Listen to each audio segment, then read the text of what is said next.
السلام علیکم۔ بسم اللہ الرحمن الرحیم۔ سجدے میں آنکھیں بند کرنا کیسا ہے؟ نماز کے دوران سجدے میں آنکھیں بند کرنے والوں کے ساتھ کیا ہوتا ہے؟ محترم ناظرین، آج کے اس ویڈیو میں ہم آپ کی توجہ ایک اہم مسئلے کی جانب کروائیں گے کہ کیا نماز میں آنکھیں بند کرنا درست ہے یا نہیں، اور کن حالات میں آنکھیں بند کرنے کی اجازت دی گئی ہے، اور جو لوگ نماز کے دوران سجدے میں آنکھیں بند کر لیتے ہیں ان کے ساتھ کیا ہوتا ہے۔ علماء کرام نے اس حوالے سے کیا دلائل پیش کیے ہیں؟ ان سب سوالوں کے جواب جاننے کے لیے اور پوری تفصیلات جاننے کے لیے یہ ویڈیو آخر تک ضرور دیکھیے گا۔ دوستو، ویڈیو میں آگے بڑھنے سے پہلے آپ سبھی بھائیوں اور بہنوں سے چھوٹی سی گزارش کریں گے کہ جلدی سے آپ اس ویڈیو کو لائک کر دیجئے، اور آپ نے چینل کو ابھی تک سبسکرائب نہیں کیا ہوا ہے تو فوراً سے آپ اس چینل کو سبسکرائب کر لیجئے، کیونکہ ہم آپ کے لیے آپ کی ضرورت کے ویڈیوز لاتے رہتے ہیں۔ محترم ناظرین، دین اسلام کا دوسرا ستون نماز ہے۔ قرآن پاک میں جگہ جگہ ایمان کے بعد سب سے زیادہ ذکر نماز قائم کرنے کا ہے۔ نماز بندے کو اپنے رب کے اتنا قریب کر دیتی ہے کہ اتنی قربت کسی بھی دوسرے عمل کے ذریعے اور کسی بھی دوسری حالت میں حاصل نہیں ہو سکتی۔ نماز قائم کرنے کی بدولت ہی مسلمان اللہ یاد، اس کا قرب، اس کی حضوری، اس کی ہم کلامی جیسی نعمتوں سے فیضیاب ہوتا ہے، اور سجدہ جو نماز میں کیا جاتا ہے یہ ایسی حالت ہوتی ہے کہ انسان اپنا ماتھا، اپنی پیشانی جو کہ انسانی جسم کا سب سے معتبر حصہ ہے، اللہ کے حضور میں اپنا ماتھا، اپنی پیشانی زمین پر لگا دیتا ہے۔ اپنی پیشانی کو زمین پر کیوں لگاتا ہے؟ اسی لیے کہ وہ ظاہر کرتا ہے کہ میری یہ معتبر پیشانی اللہ کے حکم کے آگے زیر ہو چکی ہے۔ یہ میرے رب کا حکم تھا کہ اپنی پیشانی کو سجدے میں زمین پر لگاؤ۔ اے اللہ، میں نے تیرے حکم کی تعمیل کی، میں اکڑا نہیں، میں اترایا نہیں، میں نے اپنے جسم کا معتبر حصہ تیرے حکم کی خاطر جھکا دیا۔ یہی وجہ ہے کہ سجدے انسان کو اللہ کا مقرب بنا دیتے ہیں، اللہ کی قربت حاصل ہو جاتی ہے۔ سجدے کرنے والا انسان اللہ تبارک و تعالیٰ کا پسندیدہ انسان بن جاتا ہے، مقرب بن جاتا ہے، اللہ سبحانہ و تعالیٰ کے قریب ہو جاتا ہے۔ کیا دین کی روح اور بندگی کی معراج ان چیزوں کے سوا اور بھی کچھ ہو سکتی ہے؟ ظاہر ہے کہ نہیں ہو سکتی۔ ایمان کی جڑوں کو نمی اور تازگی صرف اللہ تبارک و تعالیٰ کی یاد سے ہی ملتی ہے۔ جس درخت کی جڑوں کو نمی اور تازگی نہ ملے تو وہ سوکھنے لگتا ہے اور پھلنا پھولنا بند کر دیتا ہے۔ اسی لیے جس شخص کا دل اللہ تبارک و تعالیٰ کی ذات سے غافل ہو اس کا ایمان مرجھا جاتا ہے۔ نیک اور صالح شخص صرف وہی ہو سکتا ہے جس کے اندر ایمان کی تازگی موجود ہو، اور ایمان اسی کا تازہ ہو سکتا ہے جس کے دل میں اللہ تبارک و تعالیٰ کی یاد گھر کر گئی ہو۔ نماز کی بہت بڑی اہمیت ہے۔ مسلمان اور کافر میں فرق کرنے والی نماز ہی ہے۔ نماز یعنی جو نماز پڑھتا ہے وہ مسلمان ہے، اور جو نماز نہیں پڑھتا وہ کافر ہے۔ محترم ناظرین، سیدہ فاطمہ رضی اللہ تعالیٰ عنہ نے کبھی بھی نماز قضا نہیں کی۔ یہ ہمارے زمانے کی عورتیں کہتی ہیں کہ گھر میں کام زیادہ ہوتا ہے، تھکاوٹ ہو جاتی ہے، نماز کا ٹائم نہیں ملتا، تلاوت کا ٹائم نہیں ملتا۔ ایک مرتبہ رسول اللہ صلی اللہ علیہ وسلم اپنی بیٹی سیدہ فاطمہ رضی اللہ تعالیٰ عنہ کے گھر تشریف لائے۔ فاطمہ رضی اللہ تعالیٰ عنہ نماز پڑھ رہی تھیں۔ کھڑی ہونے لگیں تو نماز کے لیے دھڑام سے نیچے گر پڑیں، پھر کھڑی ہونے لگیں، پھر گر پڑیں، پھر کھڑی ہوئیں، پھر گر پڑیں، 5 مرتبہ گری۔ نماز کے بعد رسول اللہ صلی اللہ علیہ وسلم نے اپنے جگر گوشہ سے پوچھا، بیٹی کیا بات ہے؟ عرض کیا، یا رسول اللہ صلی اللہ علیہ وسلم، آپ کی بیٹی کا 5 دن سے فاقہ ہے۔ سیدنا فاطمہ رضی اللہ تعالیٰ عنہ جو جنت کی ساری عورتوں کی سردار ہیں، ان کا یہ حال ہے۔ اپنی بیٹیوں کو، بہنوں کو حضرت فاطمہ رضی اللہ تعالیٰ عنہ کے قصے سنایا کرو تاکہ ان کا نماز پر یقین پیدا ہو۔ ذرا غور سے سننا اور یاد رکھنا کہ مسجدوں میں جو لاؤڈ اسپیکر لگے ہوئے ہیں یہ ہمیں پکڑوائیں گے قیامت کے دن۔ ان کی وجہ سے بڑی پکڑ ہوگی، انسان کا بڑا نقصان ہوگا۔ جتنی زیادہ اذان سنتے ہو اور مسجد میں نہیں جاتے اتنی ہی دگنا گناہ ہے۔ صبح کے وقت میں ہر چیز اٹھتی ہے، چارند پارند چھوٹی موٹی تمام مخلوق اللہ تبارک و تعالیٰ کا نام لیتی ہے، اور یہ مسلمان سوئے پڑے ہوتے ہیں، آدھی رات تک گانے بجانے میں مشغول رہتے ہیں۔ حدیث پاک میں آتا ہے، قرآن کریم میں ہے کہ درختوں کے پتے بھی اللہ کا نام لیتے ہیں، پتھروں کے کنکر بھی اللہ کا نام لیتے ہیں، زمین آسمان کے درمیان میں سمندر کا قطرہ قطرہ اللہ کا نام لیتا ہے، دریا کا قطرہ قطرہ اپنے اللہ کو یاد کرتا ہے۔ اللہ کے ذکر سے اور نماز جیسے عظیم کام سے صرف انسان ہی غافل ہے۔ محترم ناظرین، ہم آپ کو نماز میں آنکھیں بند کرنے کے حوالے سے فقہا کی کیا رائے ہے وہ بھی بتائیں گے، لیکن اس سے پہلے ضروری ہے کہ رسول اللہ صلی اللہ علیہ وسلم کی نماز کیسی تھی اس حوالے سے بات کی جائے، کیونکہ حدیث پاک کا مفہوم ہے کہ تم نماز ویسی ہی ادا کرو جیسے تم نے مجھے ادا کرتے ہوئے دیکھا ہے۔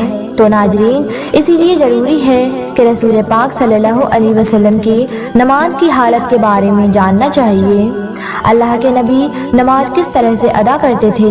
اللہ تبارک و تعالیٰ کے محبوب بندوں میں انبیاء کرام علیہ السلام، صحابہ کرام رضوان اللہ تعالیٰ اجمعین اور اولیاء کرام رحمت اللہ علیہ، اللہ تبارک و تعالیٰ نے انہیں اپنی رحمت خاص سے نوازا اور انہیں مقام میں انبیاء سے سرفراز کیا۔ ان محبوب ہستیوں کی نماز میں بے پناہ محبیت خضوع بخضوع تھا۔ رسول اللہ صلی اللہ علیہ وسلم اعلان نبوت سے پہلے بھی غار حرا میں کافی عرصہ عبادت الہی میں مصروف رہے، مگر جب آپ صلی اللہ علیہ وسلم نے اعلان نبوت فرمایا تو آپ کو نماز کا حکم ملا اور آپ صلی اللہ علیہ وسلم اس پر کاربند ہو گئے۔ ابتدا میں آپ چھپ کر نماز ادا کیا کرتے تھے۔ رسول اللہ صلی اللہ علیہ وسلم کی نماز مثالی ہے، آپ کی نماز میں حد درجے کی مثال تھی، گویا کہ آپ کی نماز کامل تھی۔ آپ صلی اللہ علیہ وسلم نفلی نمازوں میں بھی خاصیت الہی سے اشکبار ہو جاتے اور اللہ تبارک و تعالیٰ کی طرف اتنی لگن اور محبت سے توجہ ہوتے کہ دنیا کے ہر خیال سے بے نیاز اور بارگاہ رب العزت کے بالکل قریب ہو جاتے۔ اللہ تبارک و تعالیٰ کے حضور آپ صلی اللہ علیہ وسلم جیسی کامل اور مقبول نماز نہ کوئی پڑھ سکا نہ کوئی پڑھ سکے گا۔ آپ تہجد پڑھا کرتے تھے اور شروع میں آپ صلی اللہ علیہ وسلم پر نماز تہجد فرض تھی، اس کے کچھ عرصے کے بعد صبح شام آپ صلی اللہ علیہ وسلم نے 2 رکعت پڑھنا شروع کر دی۔ اس کا ذکر قرآن پاک میں یوں ہے، صبح شام اپنے پروردگار کا نام یاد کیا کرو اور رات کے وقت دیر تک اس کو اس کی تسبیح کیا کرو۔ مفسرین کا کہنا ہے کہ رات کو اٹھ کر دیر تک نماز پڑھنے کا حکم 1 سال تک باقی رہا، اس کے بعد رات کی نماز فرض کی بجائے نفل ہو گئی۔ تہجد کے نفل ہو جانے کے بعد بھی رسول اللہ صلی اللہ علیہ وسلم سب میں کثرت سے نماز پڑھا کرتے تھے اور بڑی قرت کیا کرتے تھے۔ بعد میں جب 5 نمازوں بجماعت فرض ہو گئیں تو آپ صلی اللہ علیہ وسلم نے آخری دم تک اس فریضے کو بڑے آسان طریقے سے انجام دیا۔ آپ صلی اللہ علیہ وسلم کی نماز میں اتنی عاجزی اور خضوع ہوتا کہ اس کی مثال نہیں ملتی۔ بخاری شریف میں ہے کہ ایک بار ایک شخص نے حضرت عائشہ صدیقہ رضی اللہ تعالی عنہ سے درخواست کی کہ حضرت محمد صلی اللہ علیہ وسلم کی کوئی عجیب بات جو آپ نے دیکھی ہو بیان کیجیے۔ حضرت عائشہ صدیقہ رضی اللہ تعالی عنہ نے فرمایا، رسول اللہ صلی اللہ علیہ وسلم کی کون سی بات عجیب نہ تھی، سبھی باتیں ہی عجیب تھیں۔ چنانچہ ایک سب کا واقعہ ہے کہ رسول اللہ صلی اللہ علیہ وسلم میرے پاس تشریف لائے اور لیٹ گئے، پھر فرمایا مجھے چھوڑ دو، میں اپنے رب کی عبادت کروں گا۔ یہ فرما کر نماز کے لیے کھڑے ہو گئے اور رونا شروع کر دیا، یہاں تک کہ آنسو بہہ کر آپ کے سینہ مبارک تک آ گئے۔ پھر رکوع کیا اور رکوع میں بھی اس طرح روتے رہے کہ سجدے میں اصرار ہوتے رہے۔ اس کے بعد سجدے میں سر اٹھایا تو اس وقت بھی روتے رہے، یہاں تک کہ حضرت بلال رضی اللہ تعالی عنہ نے آ کر فرض نماز کے لیے آواز دی۔ میں نے عرض کیا یا رسول اللہ صلی اللہ علیہ وسلم اس قدر روتے ہیں حالانکہ آپ معصوم ہیں۔ رسول اللہ صلی اللہ علیہ وسلم نے فرمایا کیا میں شکر گزار بندہ نہ بنوں؟ محترم ناظرین، آپ صلی اللہ علیہ وسلم نے نماز کے لیے بہت سی تکلیف بھی برداشت کی۔ بخاری شریف میں ہے کہ ایک دن آپ صلی اللہ علیہ وسلم حرم شریف میں نماز پڑھ رہے تھے اور قریش بیٹھے مذاق کر رہے تھے۔ ابو جہل نے کہا کاش اس وقت کوئی جاتا اور اونٹ کی اوجڑی نجاست سمیت اٹھا لاتا اور محمد صلی اللہ علیہ وسلم جب سجدے میں جاتے تو وہ ان کی گردن پر ڈال دیتا۔ چنانچہ عقبہ نے ابو جہل کی خواہش کے مطابق ایک بڑے اونٹ کی اوجڑی لا کر آپ صلی اللہ علیہ وسلم پر ڈال دی اور آپ کو سخت تکلیف اٹھانی پڑی۔ مسلم شریف میں حضرت حذیفہ رضی اللہ تعالی عنہ سے مروی ہے کہ ایک رات مجھ کو رسول اکرم صلی اللہ علیہ وسلم کے ساتھ نماز پڑھنے کا اتفاق ہوا۔ رسول اللہ صلی اللہ علیہ وسلم نے سورہ بقرہ شروع کی۔ میں سمجھا آپ 100 آیاتوں تک پڑھیں گے، لیکن جب آپ اس کو پڑھ کر آگے بڑھے تو میں نے دل میں کہا شاید آپ پوری سورت ایک ہی رکعت میں ختم کرنا چاہتے ہیں۔ چنانچہ آپ نے اس سورت کو ختم کیا تو میں نے خیال کیا اب آپ رکوع کریں گے، لیکن آپ صلی اللہ علیہ وسلم نے سورہ آل عمران شروع کر دی اور وہ بھی ختم ہو گئی۔ پھر آپ نے سورہ النساء شروع کر دی۔ رسول اللہ صلی اللہ علیہ وسلم بہت ٹھہر ٹھہر کر نہایت سکون و اطمینان سے قرات فرما رہے تھے اور ہر آیات کے مضمون کے مطابق درمیان میں تسبیح اور دعا کرتے جاتے۔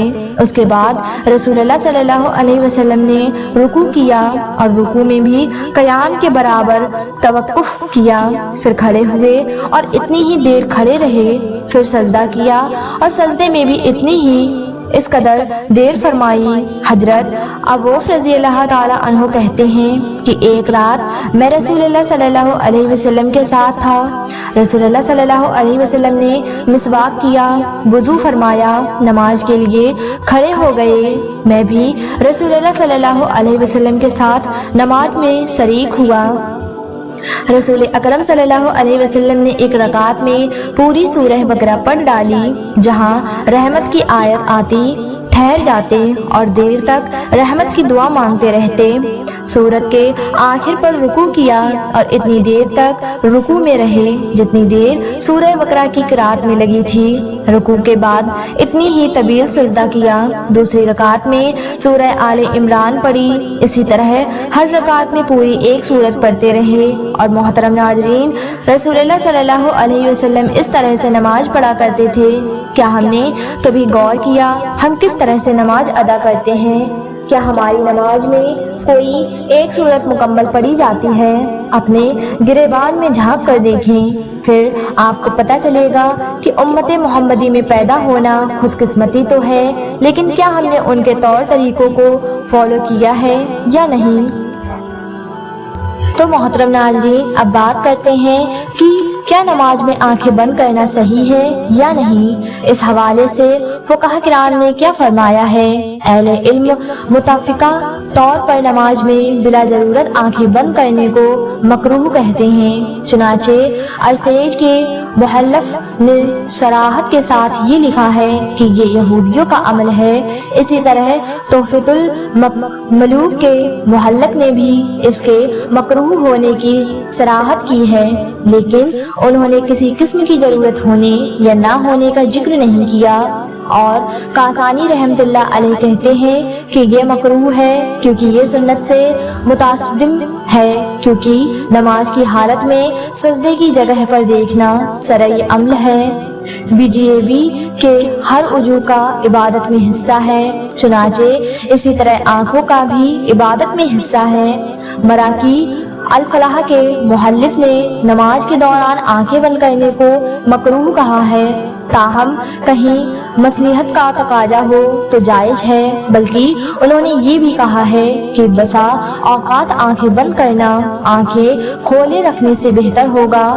امام عاص بن عبد السلام رحمۃ اللہ علیہ نے اپنے فتویٰ میں ضرورت کے وقت آنکھیں بند کرنے کی اجازت دی ہے، اگر اسے نماز میں خشوع زیادہ پیدا ہونے کا امکان ہو تو آنکھیں بند کی جا سکتی ہیں، جبکہ ابن قیم رحمۃ اللہ علیہ نے زاد المیعاد میں صراحت کے ساتھ لکھا ہے کہ اگر آنکھیں کھول کر نماز ضروری ہے اور اگر آنکھیں بند کر کے رکھنے سے زیادہ خشوع پیدا ہوگا، مثلاً کوئی ایسے نقص و نگار یا کوئی اور چیز موجود ہے جس سے خشوع میں خلل پیدا ہوتا ہے، تو پھر قطعی طور پر مکروہ نہیں ہے، بلکہ ایسی صورت میں آنکھیں بند کرنے کو نسبت قریب تر ہے۔